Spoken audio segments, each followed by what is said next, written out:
সকাল থেকে এত ব্যস্ত যে আমি ভয়েস ওভারটা দেবো আর দিয়ে তোমাদের সঙ্গে ভিডিওটা যে শেয়ার করব আমি সময়ই পাইনি। তাই এখন রাত্রেবেলা বসে ভয়েস ওভার দিচ্ছি আর এটা তোমাদের সাথে কালকে শেয়ার করব। তো চলো আজকে সকাল থেকে কি কি খেলাম, কি কি রান্না করলাম লাঞ্চে, সবই তোমাদের সঙ্গে আজকে শেয়ার করছি। আজকে হলো 15ই মে। আজকে সকালবেলা আমি রান্না করেছি এ দেখো গোবিন্দভোগ চালের ফেনা ভাত। আজকেও মেখেছি আলু সিদ্ধ শুকনো লঙ্কা নিয়ে, আর আজকে একটা নিয়েছি ডিম সিদ্ধ।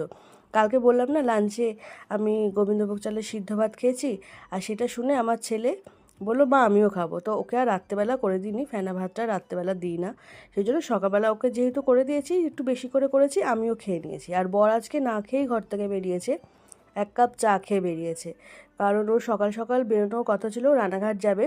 তাই বললো আমাকে কিছু করে দিতে হবে না, আমি রাস্তাঘাট থেকে কিছু একটা খেয়ে নেবো। তো পরে ফোন করে জানলাম ও একটু কচুরি আর আলুর তরকারি খেয়ে নিয়েছে নিরামিষ। আর তাড়াতাড়ি করে বাড়িতে এসেছি। তাড়াতাড়ি করে বাড়িতে এসেছি কেন বললাম, সকালবেলা ছেলেকে ওর বাবা পড়তে দিয়ে চলে গেছিলো, আমাকে আনতে যেতে হয়েছিল অনেকটা দূর কল্যাণনগরে। তো তাড়াতাড়ি করে বাড়ি এসে সকালবেলা ব্রেকফাস্ট করে নিয়ে তারপরে বসিয়ে দিয়েছি রান্না।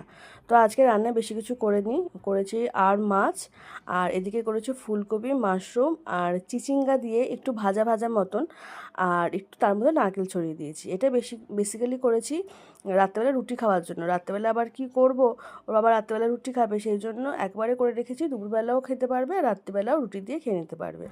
আর এই আর মাছটা করেছি পটল আর আলু দিয়ে, খুব ভালো হয়েছে খেতে। ভিডিওটা ভালো লাগলে অবশ্যই এটা লাইক করো আর আমার পেজটা ফলো করে দিও। Thank you.